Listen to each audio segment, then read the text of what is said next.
Matthew chapter 26 verse 42. So magami po sa pagpanindog sa pagbasa nato sa pulo sa Ginoo. Ako ang basahon sa English Standard Version. Verse 42 again, for the second time, he went away and prayed, for my Father, if this cannot pass unless I drink it, your will be done.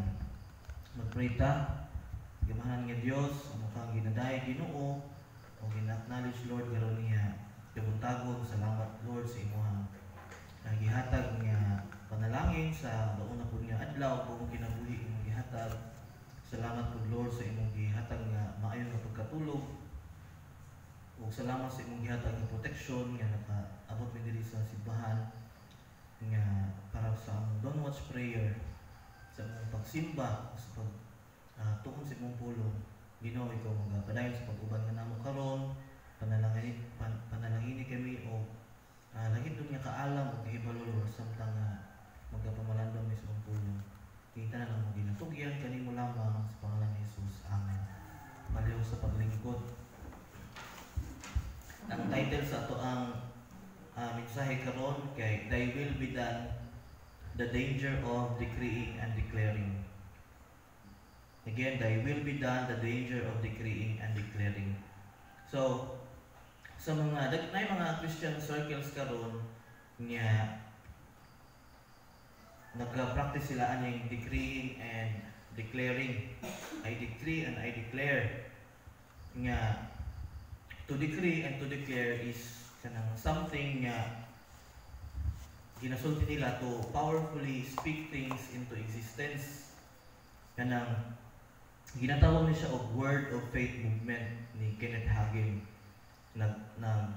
Sulti siya nga you can have whatever you say and you always get in your life what you believe for and what you say.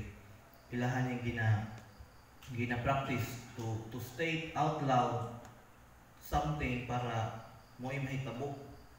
Kaning siya nga movement ilang gina-claim by using this scripture, kanina sila scriptural support. Ang una kanin sa Genesis 1:27, kay since ang mankind, ang tao gihimo daw sa image sa Ginoo, then they think nga kita like God, we can also speak things into existence, we can make things happen sa atong words.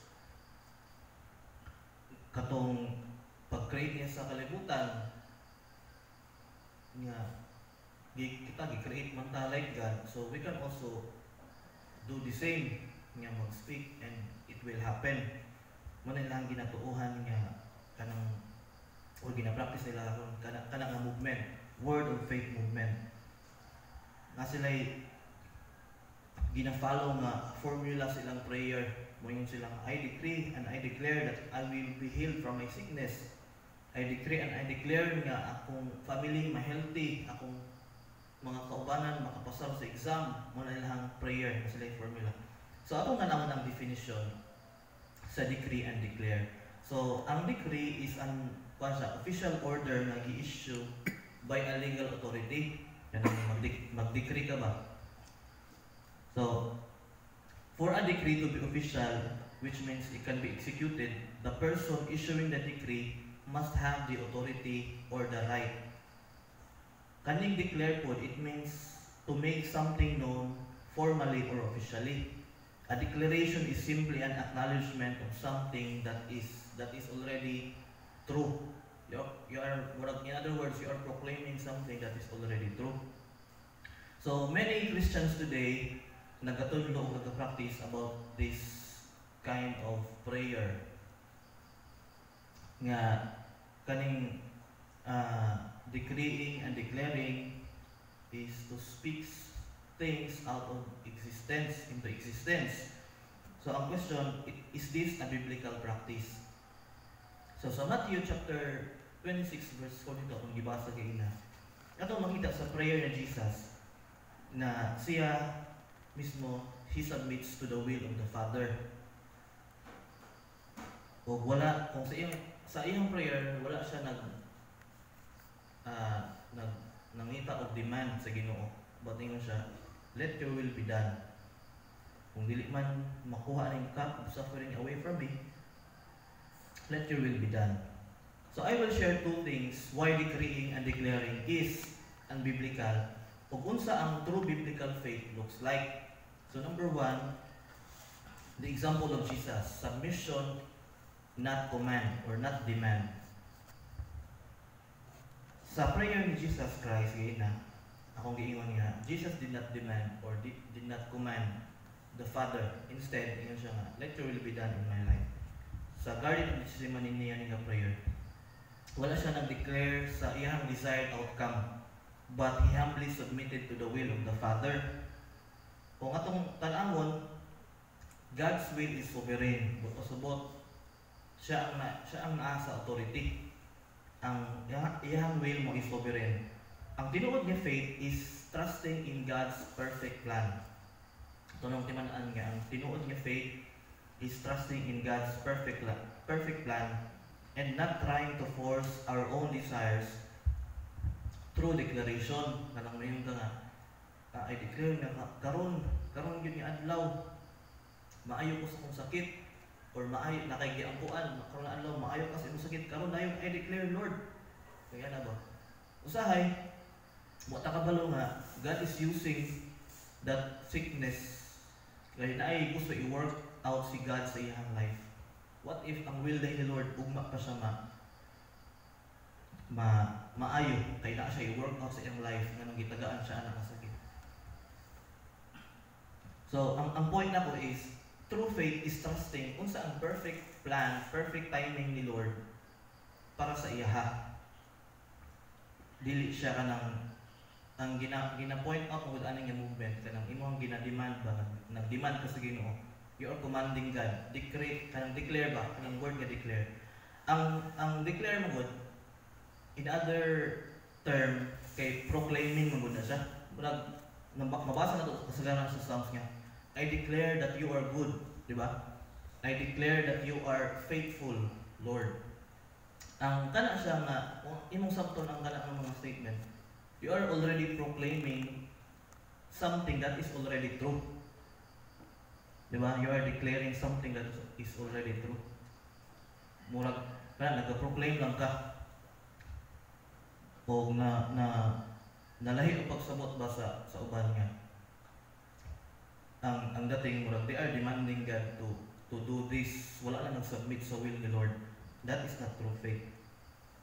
Ang makita na ito nga example ng buhat ni Jesus Christ, nag-submit siya, Lord, mo ni akong desire. Pwede ta makaingon, Lord, mo ni akong desire. Pero, let your will be done. That is true faith. You are trusting, you are submitting your prayer to the Lord, not demanding.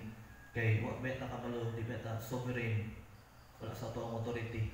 Wala kabalo sa, perfect plan sa Ginoo. Again, ang akong point, we can say our prayers to the Lord sa ato ang mga desires. Lord mo, untana Lord, makatrabaho ko ani nga trabaho. Pero let your will be done. Kayo, what if nag-demand ka na, I demand Lord, I declare nga makatrabaho ko ani. Pero naadi ay mas better plan si Lord para sa imo. Kasi mas better. Manang it's better good to submit to the will of the Father. Manang first point na to, the example of Jesus Christ. Number 2, last point na to, the danger of decreeing and declaring. Unsay mga danger of decreeing and declaring? First is replacing God's authority with our own. We are replacing God's authority with our own authority. Okay, you are demanding, di ba? By definition, ang decreeing is kanang nagasulti ka. Ang decreeing is kanang naga-issue ka of something nga ikaw ang naay authority, that is decreeing. Ato makita, masabtan na to nga, only God has the power to decree.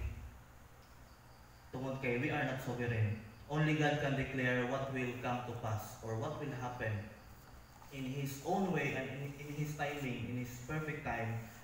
Siya lang ang naay authority sa pag-decree or pag-declare sa kabutang. So if we continue practicing this kind of kanang practice, kanang decreeing and declaring, we are replacing God's authority with our own authority. O ikaduha nga danger ani, false expectations lead to disappointment.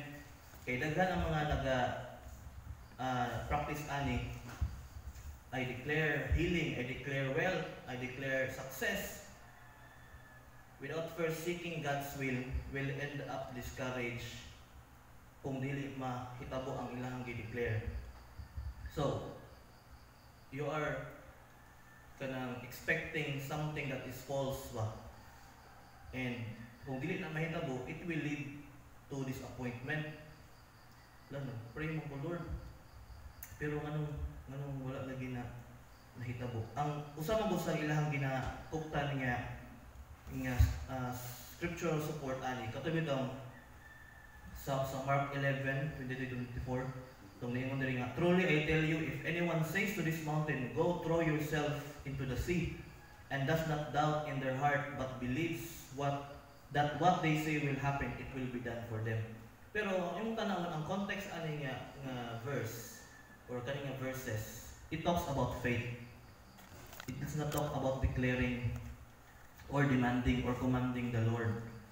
Ang pinaka-context aning nga verse, ng ilahang ginakuhaan o support is, it is faith, trusting the will of the Father.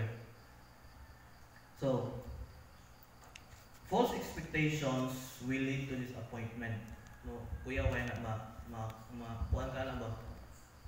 Murag, kung nakay-prayhan tapos dili siya maayo or dili siya makapasar sa exam, kaya nag-declare ka, wala ka nag-submit sa will sa Father, makakreate siya o ka ng discouragement, ay di man na kuha si God, di man na faithful, di man na mutubag sa answer. So ang pinaka biblical way din ani is musubmit kita sa Lord,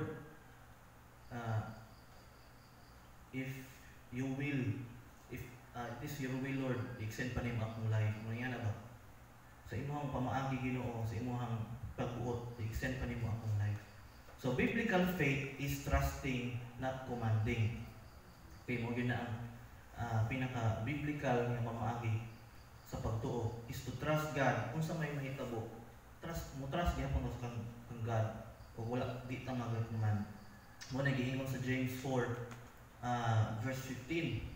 Nagitudloan diri nga, if the Lord wills, kung itugot nimo Ginoo ang ginasulti nga buhaton when we pray, and not I decree and I declare.